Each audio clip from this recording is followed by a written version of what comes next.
Meera road पूर्व येथील नयानगर परिसरात 2 जणांना थायलंडमध्ये फेसबुक कंपनीत जास्त वेतनाची नोकरी मिळवून देण्याचे आमिष दाखवून तब्बल 12,65,000 रुपयांची फसवणूक करण्यात आली आहे। या प्रकरणी नयानगर पोलिसांनी 8 जणांच्या विरोधात फसवणुकीचा गुन्हा दाखल केला असून तपासादरम्यान क्राईम ब्रांच युनिट 1 ने एजंट आसिफ खान उर्फ नेपाळी याला नयानगर येथून अटक केली। तसेच फसवणुकीची रक्कम स्वीकारणारा आरोपी रोहित कुमार मर्डाना राहणार विशाखापट्टणम आंध्र प्रदेश यालाही सुरत येथून ताब्यात घेण्यात आलं। त्याने ही रक्कम पुढे कुठे पाठवली याची चौकशी सुरू आहे। मिळालेल्या माहितीनुसार नयानगर येथील हैदरी चौकाजवळ राहणारे सय्यद इर्तिजा फजल अब्बास हुसेन उर्फ चिंटू आणि त्यांचा मित्र अम्मार लकडावाला यांना आसिफ खान उर्फ नेपाळी आणि अदनान शेख यांनी बँकॉक थायलंड येथील फेसबुक कंपनीत 80,000 रुपये म्हणजेच 30,000 बाथ मासिक वेतनावर नोकरी मिळवून देण्याचे आमिष दाखवले होते। परंतु प्रत्यक्षात दोघांना थायलंडमधून बेकायदेशीररित्या म्यानमारमध्ये पाठवण्यात आले आणि तेथे त्यांना UU8 कंपनी नावाच्या एका सायबर फसवणूक करणाऱ्या कंपनीत जबरदस्तीने काम करण्यास भाग पाडण्यात आले। कंपनीच्या बाहेर जाण्यास मनाई होती आणि काम न केल्यास मारहाणीची धमकी देण्यात येत होती। त्यांच्या सुटकेसाठी सय्यद आणि अम्मार यांच्या कुटुंबियांकडून प्रत्येकी 6 लाख म्हणजे एकूण रुपये 12,65,000ची खंडणी विविध बँक खात्यामध्ये जमा करण्यात आली। ही घटना 25 जुलै ते 21 सप्टेंबर या कालावधीत घडली। या प्रकरणात आसिफ खान उर्फ नेपाळी, अदनान शेख, स्टीव्ह अन्ना, लिओ, मर्डाना रोहित कुमार, मर्डाना साई कुमार, अंडी बोयेना नुकरत्नम आणि रायपेड्डी चित्रा या 8 जणांविरुद्ध नयानगर पोलीस ठाण्यात फसवणुकीचा गुन्हा दाखल करण्यात आला है।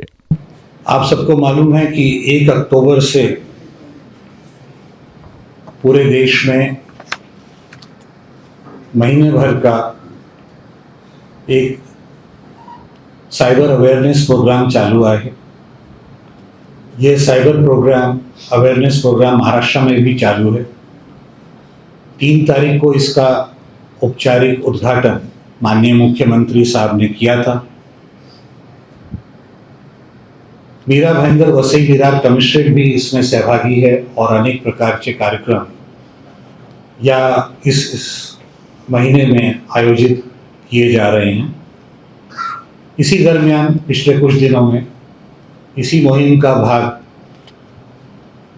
साइबर फ्रॉड्स के बारे में और ऑर्गेनाइज रैकेट के बारे में एक महत्वपूर्ण जानकारी यूनिट 1 को मिली।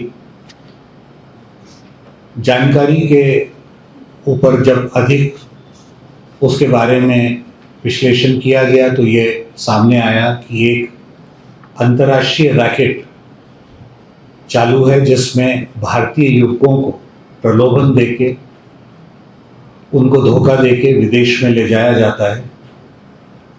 और इस पर्टिकुलर केस में भारतीय युवकों को थाईलैंड में लेके जाया गया। उसके बाद वहाँ से लैंड रूट से उन लोगों को म्यांमार में ले गए। वहाँ पे आर्म्ड कैंप्स में उनको रखा गया उनकी मर्जी के खिलाफ। वहाँ पर उन लोगों से ज़बरदस्ती साइबर फ्रॉड्स उनसे करवाए गए। अनेक प्रकार के विभिन्न साइबर फ्रॉड्स उन लोगों के जरिए करवाए गए, जैसे फेक प्रोफाइल्स तैयार करना, भारतीय लोगों को कांटेक्ट करना, उनकी पर्सनल इंफॉर्मेशन विश्वास उनका जमा करके उनके बारे में उनकी पर्सनल इंफॉर्मेशन निकालना। इस प्रकार के अलग अलग प्रकार के साइबर फ्रॉड्स उनके द्वारा कराए गए। ऐसा समझ में आ रहा है कि वहाँ पे भारतीय मूल के और बाकी विदेशी बहुत सारे युवक उनको एक सुनियोजित तरीके से वहाँ पे ज़बरदस्ती रखा जाता है। जो लोग मनाही करते हैं उन लोगों को अनेक प्रकार की यातनाएं दी जाती हैं, टॉर्चर किया जाता है। भारत से कुछ युवक जिन्होंने ये काम करने से मना किया उनको कई दिन बिना खाने के रखना, पिटाई करना, इस प्रकार की अनेक यातनाएं उन लोगों को दी गई। उनके पासपोर्ट और बाकी डॉक्यूमेंट्स रख लिए जाते हैं और आर्म गार्ड्स के अंदर उनको रखा जाता है, जैसे वहाँ भागने की भी उनके पास कोई अवसर ना रहे। इस प्रकार का एक सुनियोजित अंतर्राष्ट्रीय रैकेट वहाँ पे चालू है, जहाँ पे अलग अलग देशों के युवकों को, जिसमें भारत के युवक भी हैं, उनको बुला के ज़बरदस्ती रखकर उनके द्वारा ये बड़ा साइबर फ्रॉड्स चलाया जा रहा है। इस पर इन्वेस्टिगेशन करते हुए अभी तक हम लोगों ने 2 लोगों को अरेस्ट किया है, जिसमें से एक मीरा भाईंदर और एक तेलंगाना राज्य का व्यक्ति है। 5 और पीड़ित लोगों को आइडेंटिफाई किया गया है, युवकों को। मेरा आप लोगों के माध्यम से मैं सबको इस प्रकार के अन्य पीड़ित जो हैं उनको आह्वान करता हूं कि अगर उन्होंने पुलिस में शिकायत दर्ज नहीं कराई हो तो वो सामने आएं और अपनी शिकायत दर्ज कराएं। अभी इसमें और काफ़ी इन्वेस्टिगेशन चालू है और मुझे विश्वास है कि इसमें और भी आरोपी जैसे ट्रैवल एजेंट्स, फ्रंटमैन और इसके जो मुख्य सूत्रधार हैं वहां तक हम लोग पहुंच पाएंगे। इस संपूर्ण रैकेट के पर्दाफाश से साइबर फ्रॉड्स में और उसमें कमी करने में हमें थोड़ी बहुत कामयाबी मिली है, ऐसी मैं अपेक्षा करता हूं।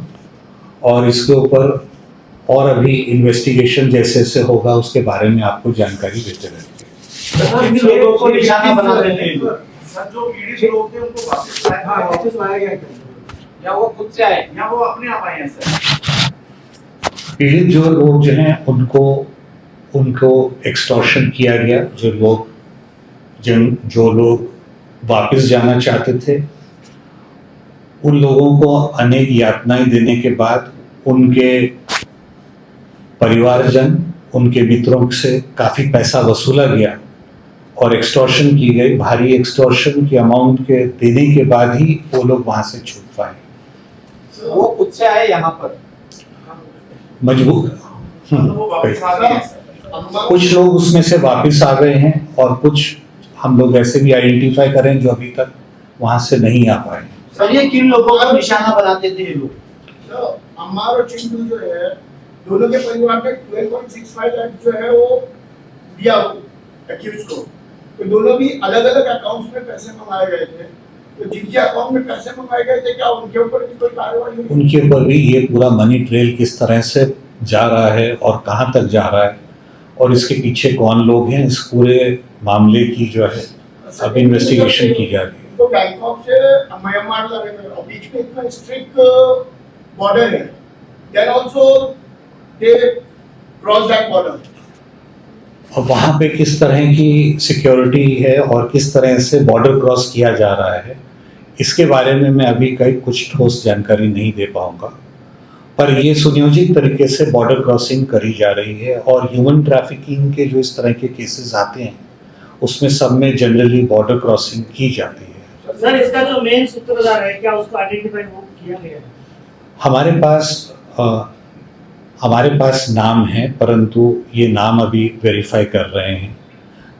इस तरह का कई रैकेट्स वहाँ पे चल रहे हैं। ये एक गैंग के बारे में अभी तक हमें यहाँ पे मालूमात मिली है और अन्य कुछ और गैंग्स भी इस तरह से चल रहे हैं और जो गैंग लीडर हैं अभी तक हमारी जानकारी से वो विदेशी मूल के नागरिक हैं। सर, क्या मैसेज देना चाहेंगे शहरवासियों को? कई भोले भाले लोग इसके जाल में फंस सकते हैं।